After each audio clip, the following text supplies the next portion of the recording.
I've been asked to talk on the state of Philippine music. It's a big subject. Uh, but before I go any further, I would like to first define what is Philippine music, or what is known to be Philippine music. For as you know, the Philippines became a nation state after the Spaniards named it as a separate entity from its different moorings to Southeast Asian empires. I would therefore place Philippine music as traditions that began when Spain colonized these islands, as well as the musical and expressive traditions that existed before the Spaniards came and which are still existing up to this time. Thus, the Philippines traces its musical and folk heritage to two major cultural traditions: a Southeast Asian tradition and a Euro-American or Western tradition. The variety of traditional streams and musical repertoires that evolved within these two categories may be further traced to the different influences and connections from the different cultures that developed in Philippine societies in the last millennium. And today, different sectors of society have developed preferences in musical practice and understanding, even though they cling to some form of awareness and appreciation of older forms of music making. The Southeast Asian musical traditions comprise mostly of orally transmitted village practices. That means it's transmitted by mouth, or by practice, as well as cultivate forms of expression. Cultivate means you formally learn it, which bear aspects similar to other countries and peoples of Southeast Asia, insular as well as continental. They are closely related to language. Music is closely related to language. It's not language. Notions of spirituality, material culture, and social life. Furthermore, they belong to the so-called bamboo and gong chime traditions. This is all over Southeast Asia. You find gongs and bamboo, which connect peoples now representing such countries as Indonesia, Vietnam, Malaysia, Thailand, Cambodia, and China. The Euro-American musical tradition, on the other hand, began during the colonial period and can be traced historically to the Spanish and American regimes from the 16th to the late 19th century periods, respectively. The Euro-American influenced musical repertoires may be considered as products of national consciousness. Doon tayo nagkaroon ng national consciousness. Like the kundiman, balitaw, and the different folk songs from the different regions. Some folk traditions emerged outside the classical art, music, and popular music repertoires. These are the rondalla and the town band musical practices, which are usually heard during fiestas, as well as special public events and celebrations. From the Euro-American stream developed so many genres, from the most classical or composed music to the most popular, including fusion of traditional and modern forms. So these are so many musical practices that we have developed. From among the serious music composers, or those that have been trained in conservatories and academies of music, many compositions have been written.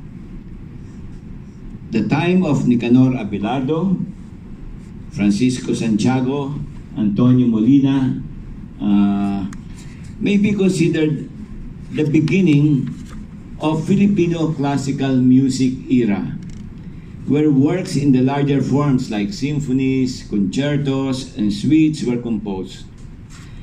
This was also the time when the Filipino art song, known as the Kundiman, was born around 1920s, no?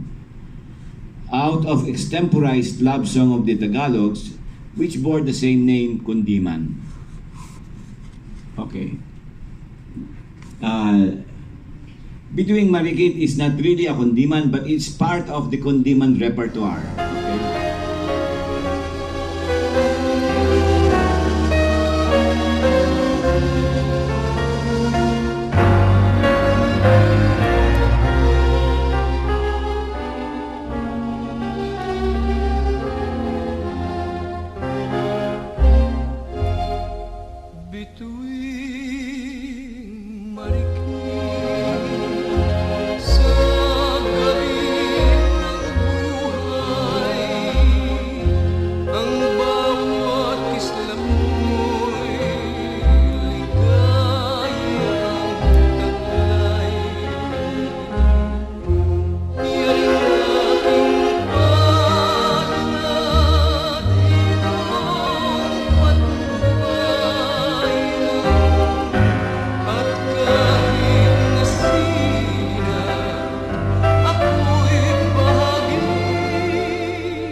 Later on, the Visayan Balitaw, an offshoot of the song and dance courtship practice of the Cebuano and the Boholanos, also emerged.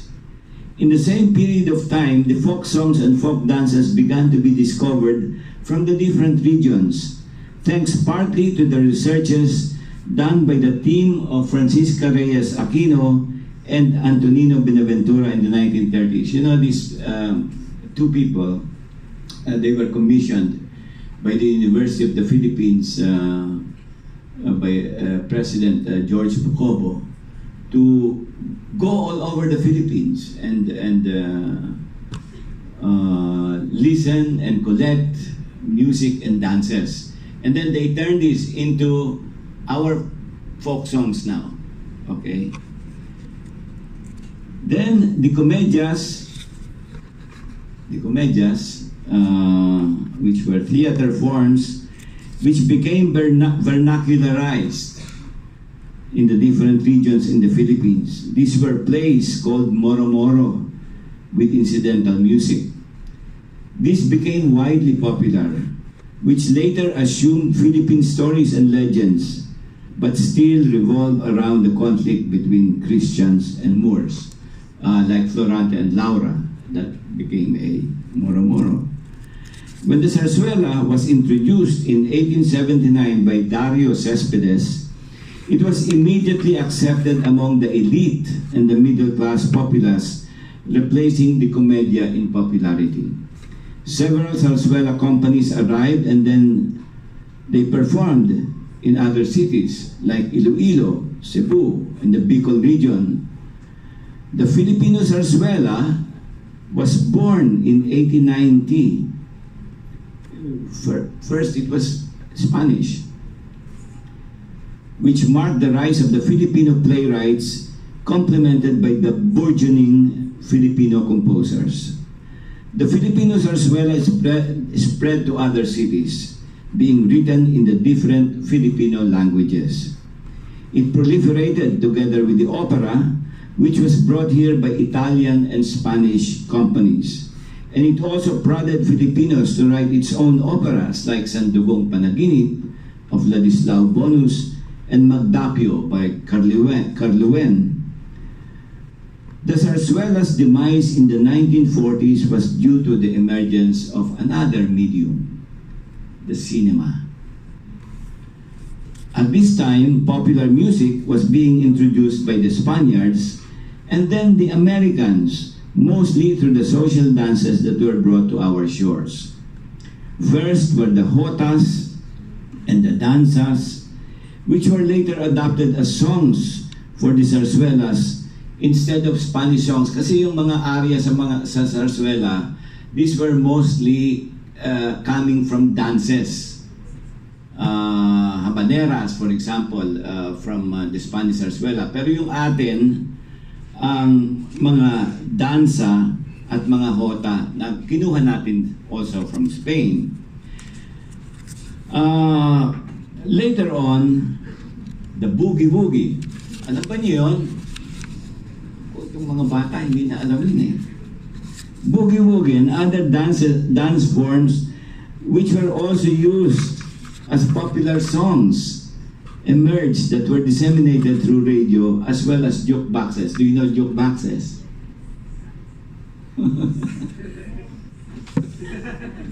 Okay. After the Second World War, modern music was introduced to the Filipinos both in the classical as well as popular fields. Lucrecia Casilag and Eliseo Pajaro, who went to the United States to study and learn the techniques of neoclassic music, with Casilag creating her own neoclassic style by combining Western and Asian music in terms of tones, scales, and instruments. In the meantime, the discipline of ethnomusicology. How many of you have heard of the discipline of ethnomusicology? Okay. It's been 100 years now, almost. Was also being formulated, especially in the US, where it studied the musics of the different countries and cultures outside the Western Hemisphere.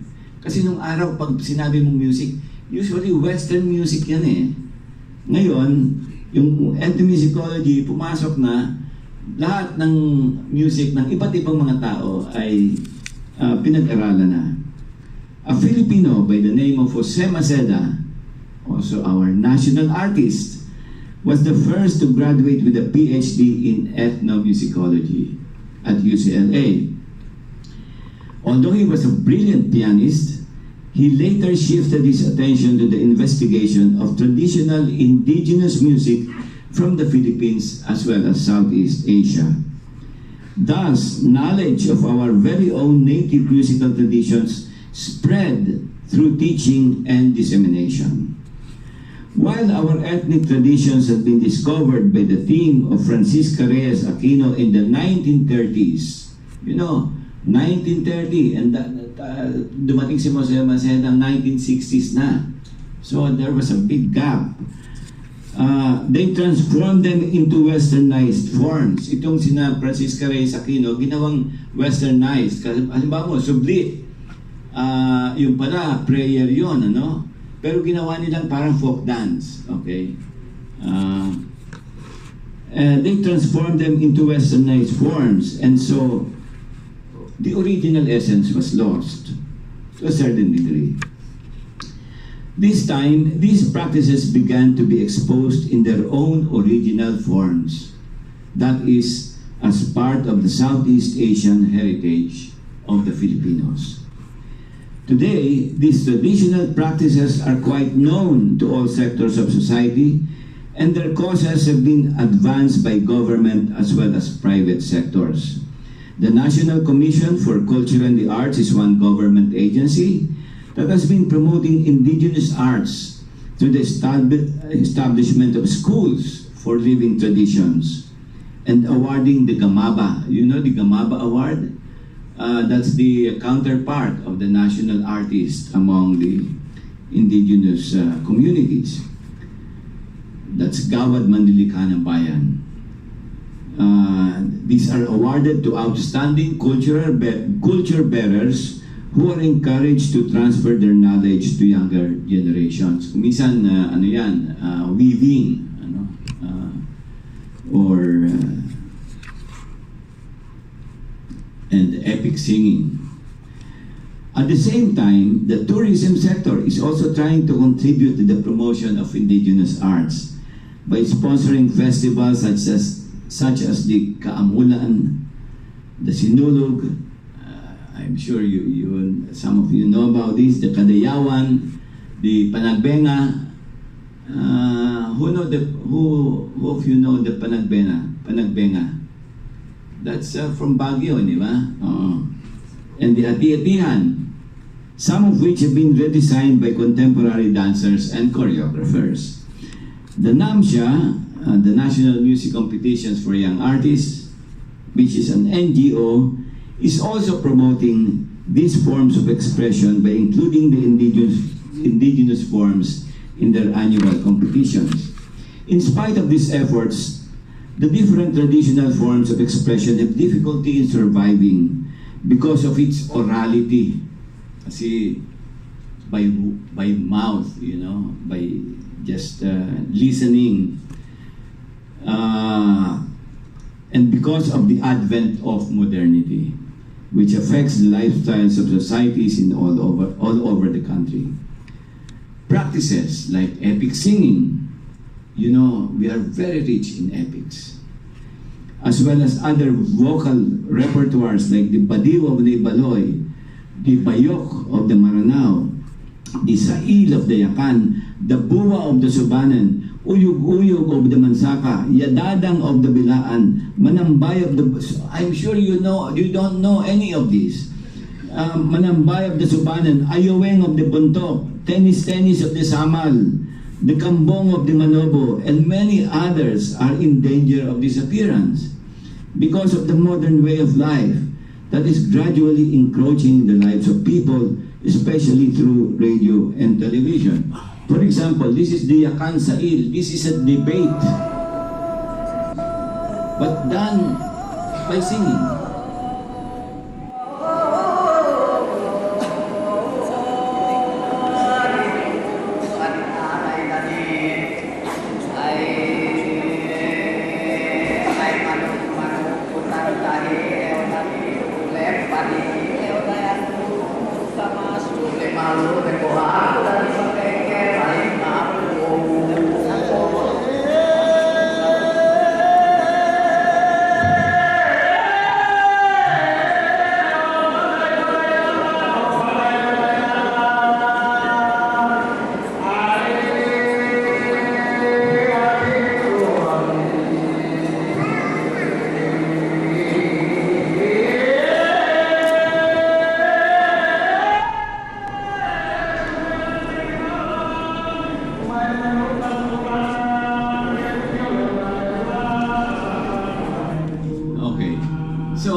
Debates like this all over, you know, and then there's a logo of the Tausug. The logo. Sige, go ahead.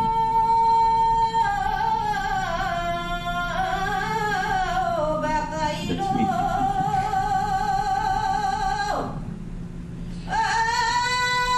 This is what in the below, you know. Is that it? Okay, the logo is a kind of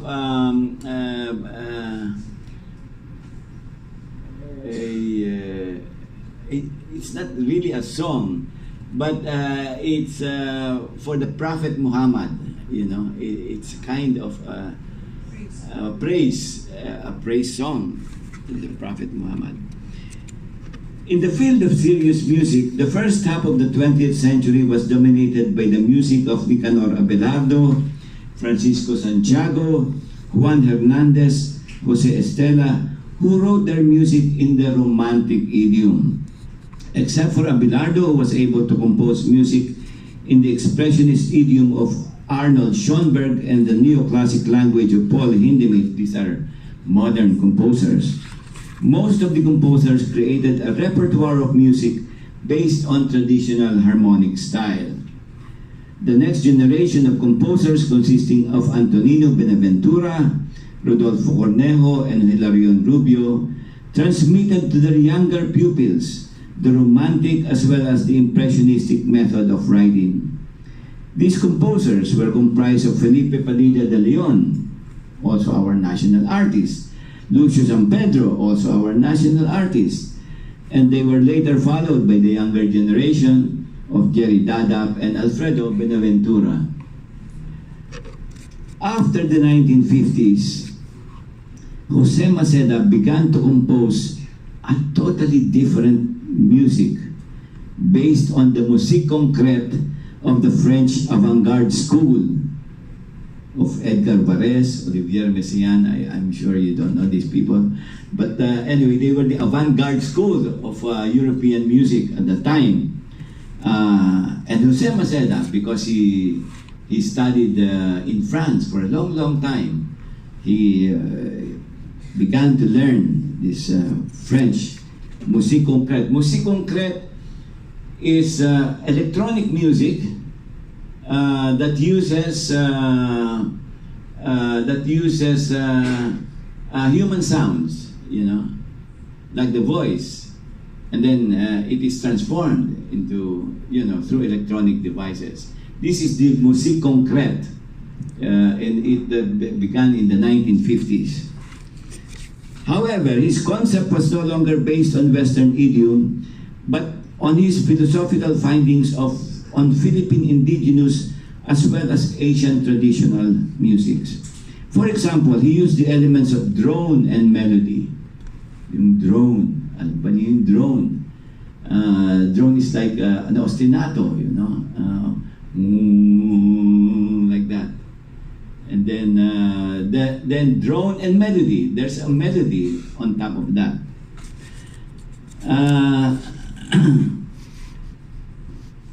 Which he discovered as endemic of Asian music in his compositions.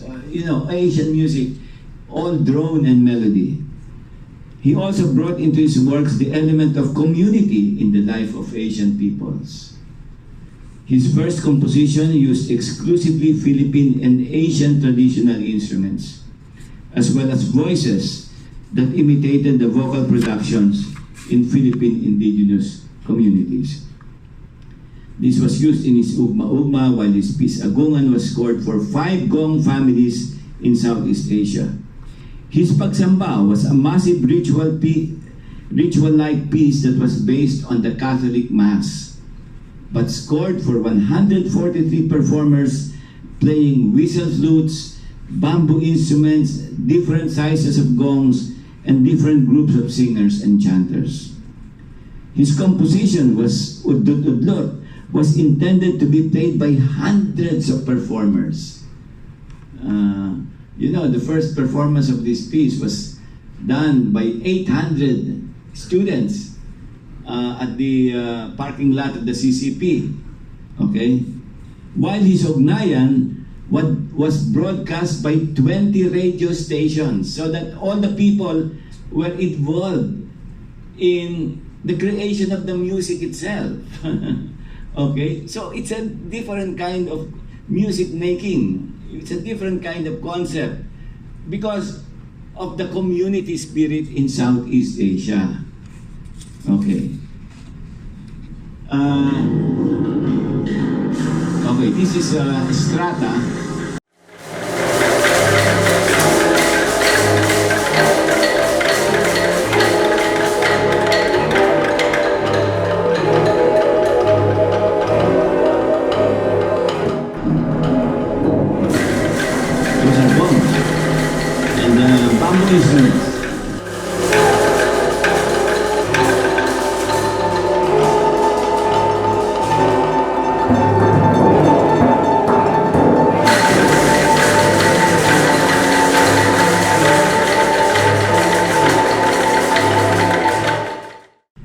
The next one is Sujechon.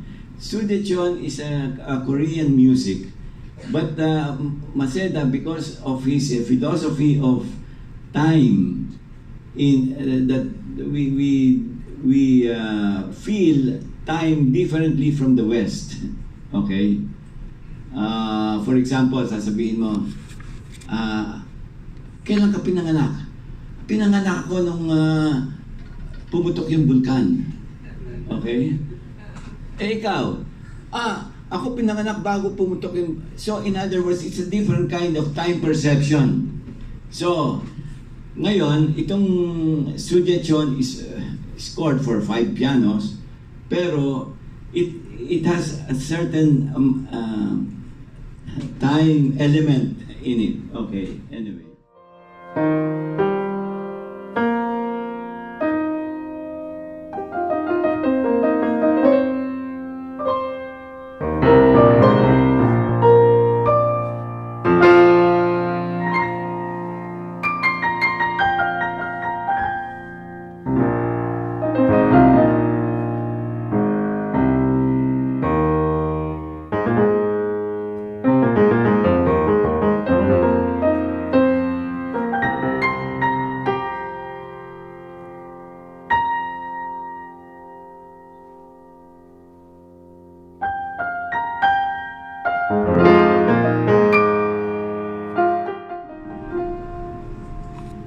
Okay, so it's different because there is a space between the time and yung kumisan, sasabihin natin, kailan ka pupunta doon? Bahala na. Our perception of time is quite different from the West. Okay. Several young composers followed his path, like Ramon Santos, Francisco Feliciano, Ruben Federizon, and Jonas Baez, composing different genres for a variety of performance conditions. Ramon Santos created rituals. I composed rituals and collaborated with choreographers to create theater works using traditional structures as well as Western and non-Western instruments. Francisco Feliciano, on the other hand, composed operas and dance theaters. He is also a national artist. More and more young composers are following the footsteps of these pioneers, studying and working in the United States, Canada, and Europe. Outside these two realms of musical practices, that is, the indigenous and the modern compositions, the folk traditions continue to be observed, like the town bands and the rondalla music, as well as the singing of folk songs and playing of in comparsa ensembles. Comparsas are pluck string music that is played by old folks, in the barrios. Para-liturgical practices like the singing of the Passion, the staging of cenaculos, and the performance of the subli among the Batangas folks are still very visible, especially during the season of Lent and during town fiestas and feasts of patron saints.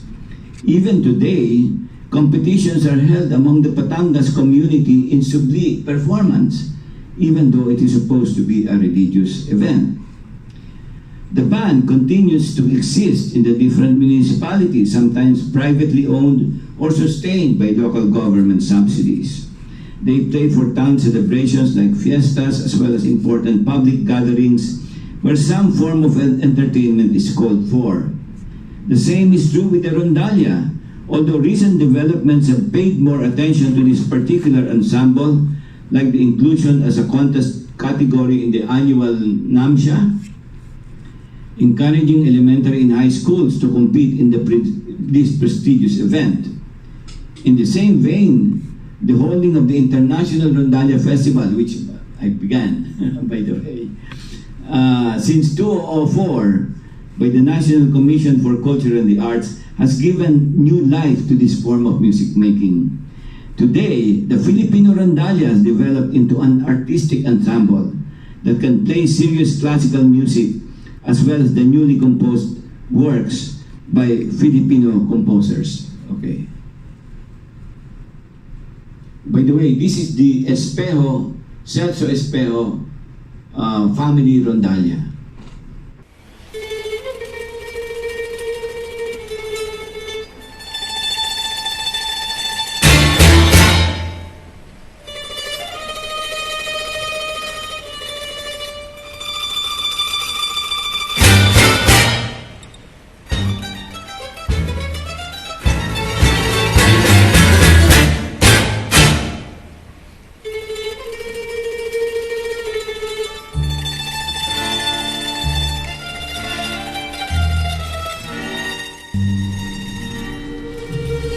How many of you play any of these instruments? Bandurria, tabina, laud? Anybody?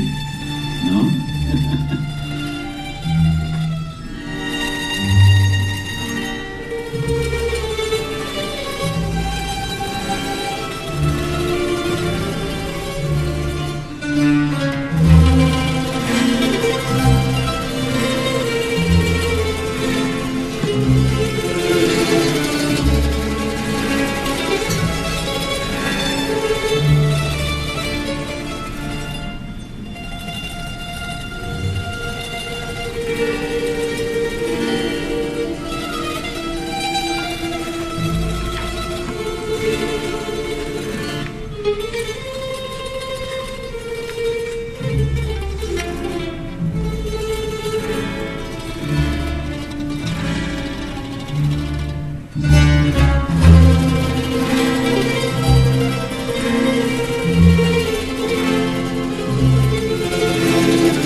the fantastic technique. Now, there are so many rondallas. This kind of proficiency in Silay, for example, in Dipolog, fantastic. Anyway, another inheritance from the West that has reached a high level of excellence is the art of choral singing. At first taught as church groups that sang for masses and other liturgical occasions, the Americans complemented it by bringing in Protestant church singing into the scene. One of the pioneers in choral singing outside the church was Emilia Recio Cruz, a singer and music educator who studied in the United States, who formed a choral group to sing for a benefit concert. The University of the Philippines later formed its own mixed chorus, which later became the UP Concert Chorus. When Andrea Veneracion returned from her studies at Indiana University, where she became a member of the Madrigal Singers, she formed the UP Madrigal Singers. They were invited to perform at Lincoln Center, and from there on, a new choral movement was born in the Philippines. The UP Madrigal Singers toured the world and then won in prestigious choral competitions in Europe. The UP Concert Chorus followed suit, and then the founding of the National Music Competitions for Young Artists, which began as a contest for children's chorus. Many other choirs sprouted like mushrooms. These choirs, at the heels of the UP Madrigal Singers, gained excellence in the field, and they also gained prominence abroad. These included the Himig Singers from Davao, the Ateneo de Manila Glee Club, and the Ateneo de Manila Chamber Singers, the UP Singing Ambassadors, the UST Choir. When is the De La Salle going to produce its own choral group? Today, choral groups from Europe, the United States, and the rest of the world are frightened whenever they compete with Filipino choirs. The lasting musical legacy, there is one.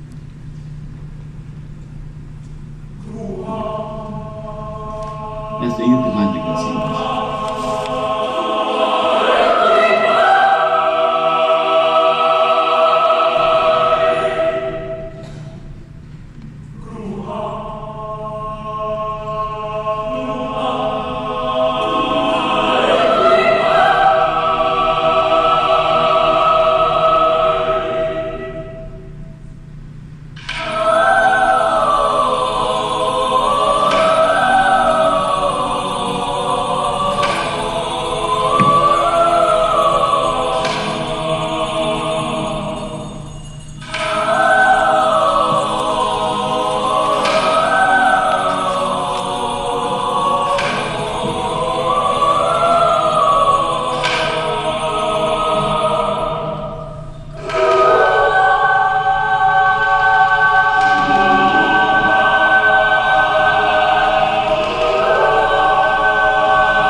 The lasting musical legacy of the American colonial period is the introduction of popular music to the Filipinos. At first, the popular songs came from the kundimans, as used in the zarzuelas, which became a popular form of entertainment among the masses. Together with this were the popular dances like the boogie-woogie, mambo, guaracha, rumba, alam ba niyo yung lahat? Samba, apalachikola,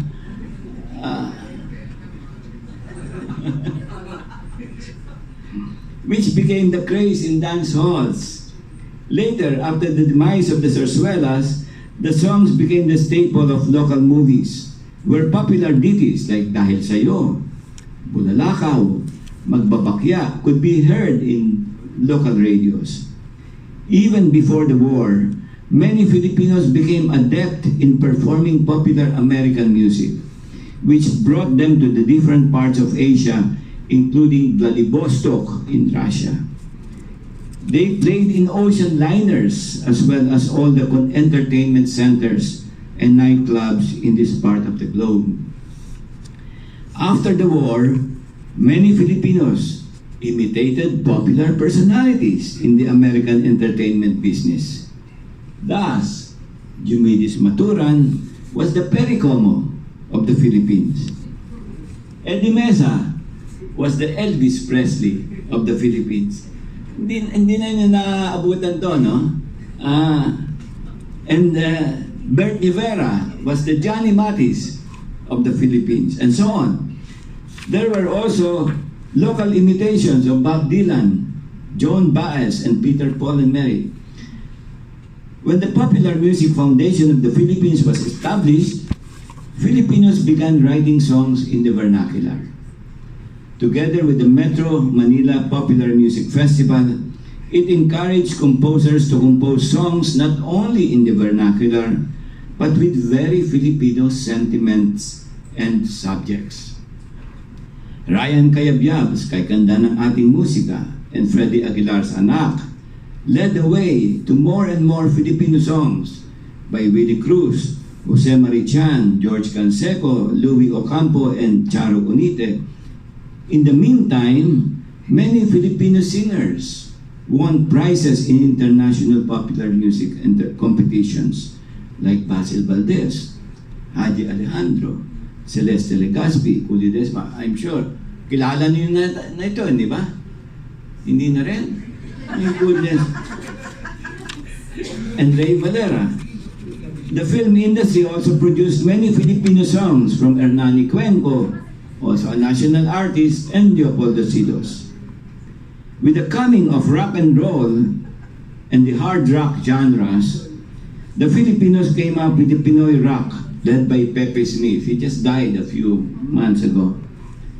The Juan de la Cruz Band and Maria Cafra. In conjunction with this development, the Manila Sounds by the groups called the Hot Dogs and later Cinderella produced songs using Taglish language. Such hits as Manila, Ikaw ang Miss Universe ng Buhay Ko, and Ani Batong Bakal hit the airwaves and spread its popularity among college students at the different universities. Maria Cafra yan.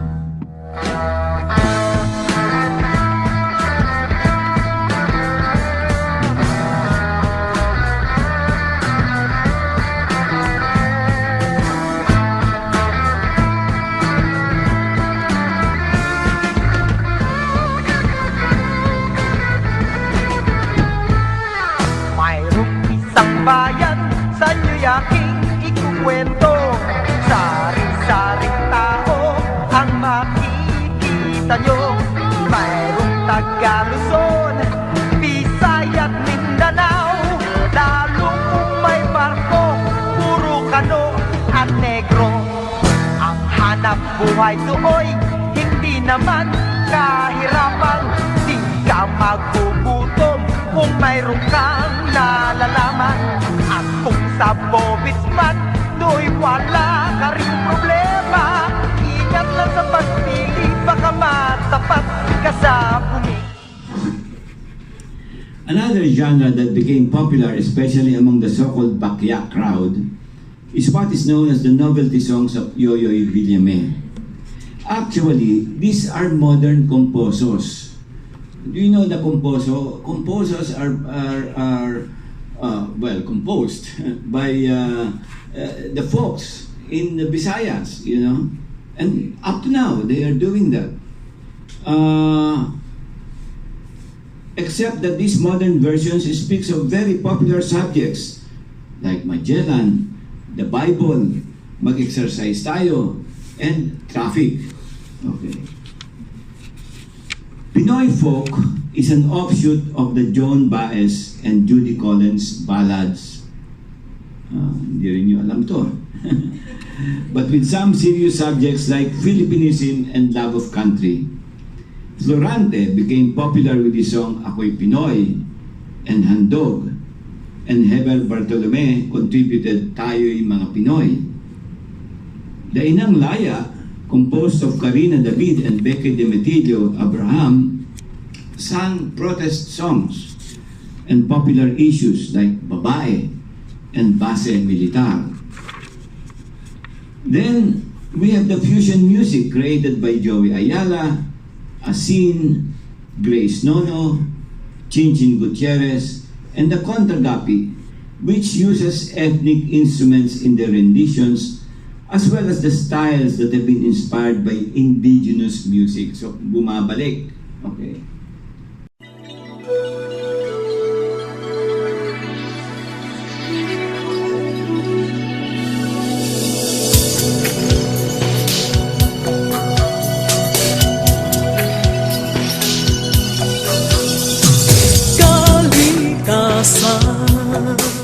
Grace Nono.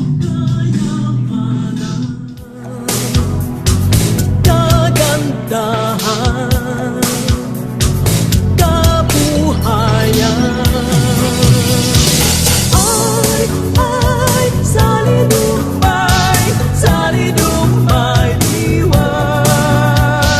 Ay, salidumay, salidumay, liwan.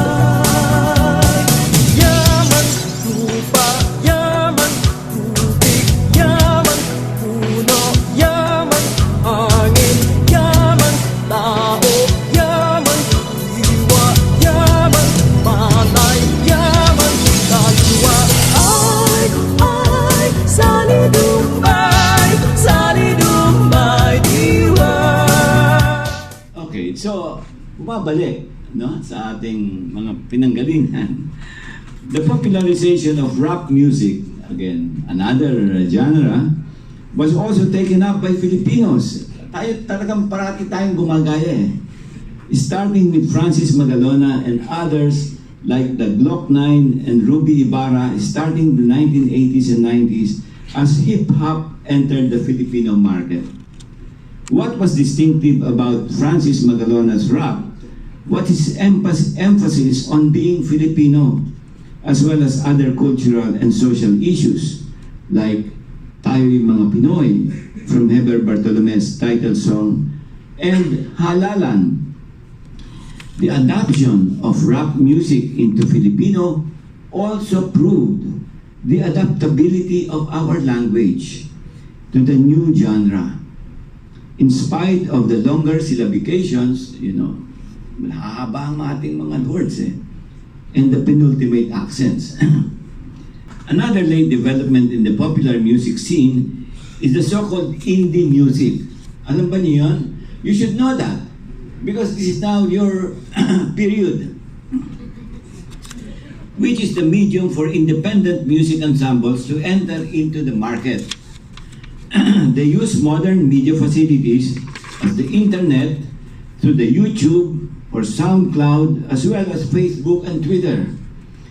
In this form of music entertainment, it is not only the music that figures in the process, but also the producers and the intermediaries who are mostly college students on an entrepreneurial experimental enterprise.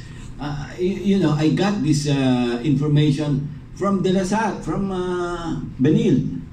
Yeah. Because my former student is now the head of the music department there. Another genre of music that was part of the legacy of the Americans is the musical. Starting with such classics as The Sound of Music, West Side Story, and South Pacific, the Filipinos began to write their own musicals such as Ang Larawan, Cathy, Noli Me Tangere, and El Filibusterismo, all with the music by Ryan Cayabyab. The most recent musicals that came to the shores are Fun Home, Monty Python's Spamalot, I don't know, I just saw this, Spamalot is very funny. And Pajama Game, while locals came up with Ang Huling Lagda ni Apolinario Mabini of Roy Quintos and Crina Cayabyab, Binondo at Sinoy Musical by Ricky Lee, Gerson Chua, Eloy Castro del Doc and Von de Guzman, and The Condiman Party by Floyd Quintos and Crina Cayabyab. The Philippine musical landscape today is replete with many forms of expression, ranging from the serious classical music as produced by schooled composers, together with the regular fare of Western classical music performed by symphony orchestras, to the folk traditions and festivals, the conservation measures that are taken to preserve the indigenous traditions, both in the schools for living traditions as well as in some universities. And then you have the foreign as well as local musicals that replace the old zarzuelas, the modern Pinoy folk and their stylistic fusions, and the many forms of popular music entertainment which represent the foreign and their local counterparts. The question that is now posed is, what is the Filipino identity? It is of course difficult to answer this question without taking into consideration the historical as well as the cultural heritage of what we call Filipino. There is a Filipino music lodged in the reformated Western forms that we embraced through the millennium of colonial domination, which formulated us as a nation in the first place. However, we have transformed these influences into our very own through the use of language, as well as the infusion of local sentiments and sensitivity, which are different from other humans on earth.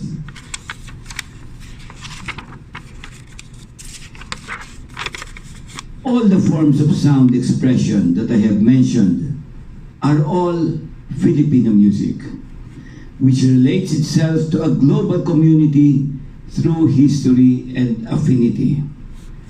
At the same time, we have to preserve the non-Western traditions, which are rich in variety as well as social significance, like the epics, the Badiw, the Bayok, the Sail, the Bua, the Amban, the Ayueng, and many other forms of expressions which are related to our Southeast Asian mainstream.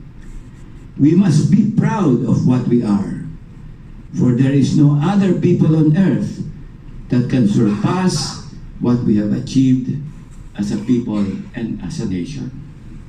Thank you.